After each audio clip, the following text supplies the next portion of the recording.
dedicated to eastern and southern Kentucky. This is WYNT Mountain News First at 4.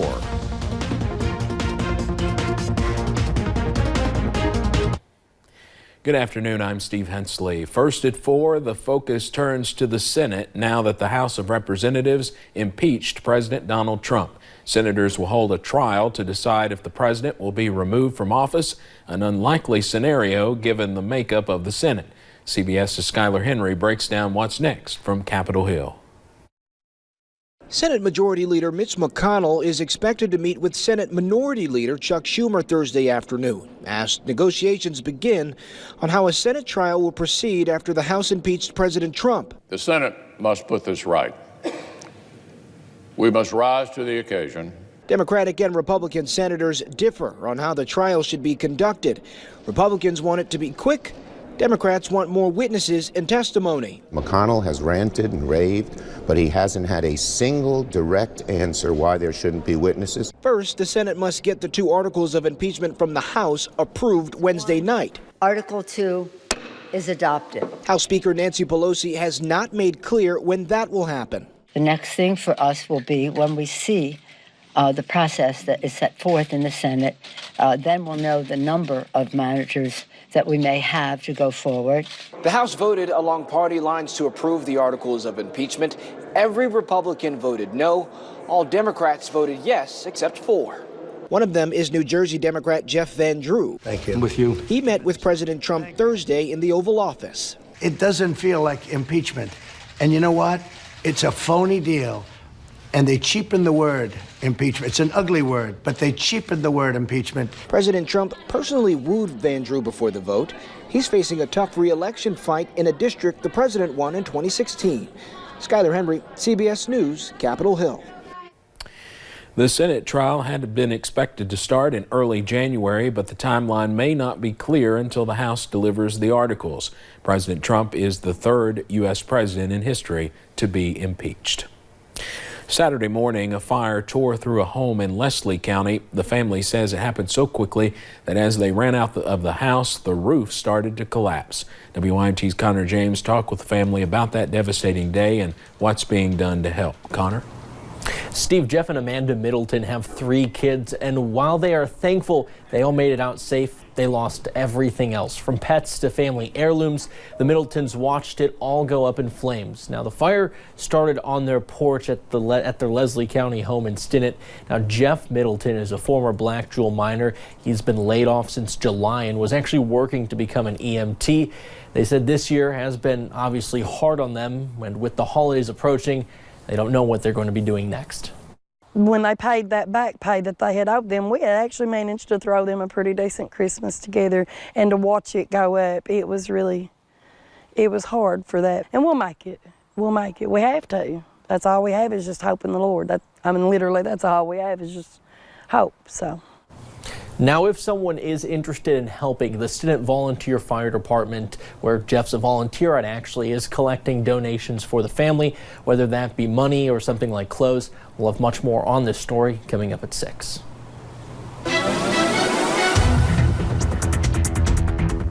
It was another chilly day in the mountains, a little bit warmer, and we saw a little bit more of that sunshine today, so a lot more beautiful out there. Let's go ahead and take you to a few of those cameras. Buffalo Mountain here in Perry County. Beautiful sunshine, not a cloud in the sky. Looking over into Jackson, 38, so like I said, a little bit chilly for some of us. You could see the dew point of 17, so pretty dry out there. And like I said, again, not a cloud in the sky. Some areas, though, a little bit warmer, low to mid 40s if you're looking down into the Cumberland Valley, even 44 here in Hazard, but cooler up to the north into about those upper 30s if you're looking into Moorhead, Prestonsburg, and of course into Jackson. Tonight, most of us dropping into the mid to upper 20s, continuing to see those clear skies and those frosty conditions once again tonight. And then as we head into your Friday, clouds increase Friday though, and even as we head into the weekend, we look to remain on the dry side though. We'll talk a little bit more about that coming up in just a few short minutes. All right, Paige, thank you. A man with distinct shoes robbed a store in northern Laurel County this morning. Deputies with the Laurel County Sheriff's Office are asking for help identifying the man seen in these photos. Make note of the distinct shoe color and type. He is suspected of robbing the North Laurel BP around 2:30 a.m. The robber pointed a pistol at the store clerk and then ran away with an unknown amount of cash. If you know this man or have any information, you should call the sheriff's office at 1-606-864-6600. An inmate escaped from a jail in Powell County yesterday afternoon. Troopers with Kentucky State Police are looking for this man, 27-year-old John Bixby of Adairville. He is suspected of escaping from work release at a transfer station in Clay City. Bixby was last wearing an orange jumpsuit. Troopers believe he is driving a stolen red car. If you see Bixby, call 911 immediately. We have some breaking news we want to tell you about out of Whitley County. Officials tell us a woman was run over in the Williamsburg Walmart parking lot. A young child was also with the woman. She is believed to have fallen on a crosswalk and an oncoming car did not see her and ran over her. The injuries are believed to be serious but not life-threatening. Both are being airlifted because of broken bones. We'll continue to follow this story and have the latest in our later newscasts and on WYMT.com. Tonight, Democratic candidates will make their case as to why they should be the Democratic challenger to President Donald Trump. Stricter polling and donor requirements means just 7 out of the 15 candidates qualify for tonight's debate.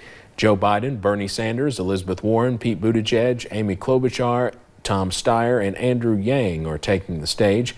But political experts say the smaller field could be beneficial for the candidates.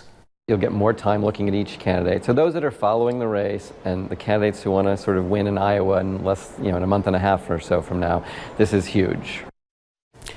You also will not see another latecomer to the race tonight. Former New York City Mayor Michael Bloomberg will not be joining the field. He did not get in the race until after November's debate. Bloomberg plans to self-fund his campaign and not accept donations, automatically disqualifying him from this debate. Scotland's First Minister Nicola Sturgeon sent a letter to UK Prime Minister Boris Johnson today, reiterating Scotland's desire to hold a referendum on independence from the UK. This is not the first time. They held a referendum in 2014 for independence that was rejected. But then in 2016, Scots voted overwhelmingly to remain in the European Union. Instead, they got Brexit, re-energizing the fight for independence. For the referendum to happen, a transfer of power must happen from Westminster to the Scottish Parliament. Now it is up to Johnson on how to respond. The U.S. Coast Guard seized tons of cocaine in San Diego, California yesterday. This is what 9 tons of cocaine looks like. The haul is estimated to be worth $312 million. The Coast Guard confiscated the drugs from 7 separate busts off the coast of Mexico and Central and South America. A military helicopter worth several $1 million was damaged when a driver hit it in South Carolina. Police believe the driver was drunk when they crashed into the chopper. A state trooper posted this video to Twitter to remind everyone not to drink and drive. He says the damage is estimated at about $500,000. The helicopter is owned by a nonprofit group founded by veterans that promote aviation. We are one step closer to avoiding a government shutdown. The Senate approved legislative packages that make up the nearly $1.4 trillion spending deal, keeping the government funded. Government funding was set to expire tomorrow at midnight.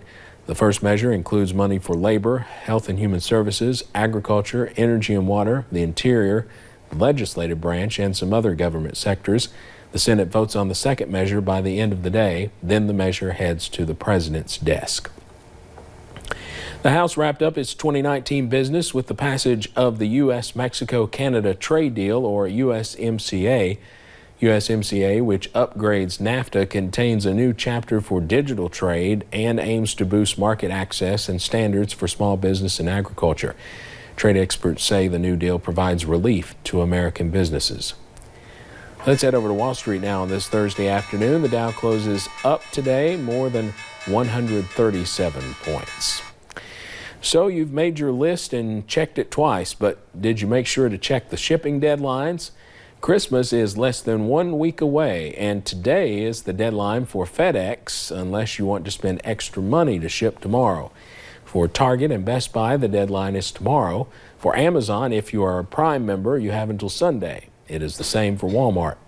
And for UPS, Monday is the last day for next day air shipments. Straight ahead on First at 4, a soldier makes it home just in time for Christmas. Grab the tissues for this story after the break. Clouds increase as we head into the weekend, but we look to remain on the drier side. I'll tell you why coming up.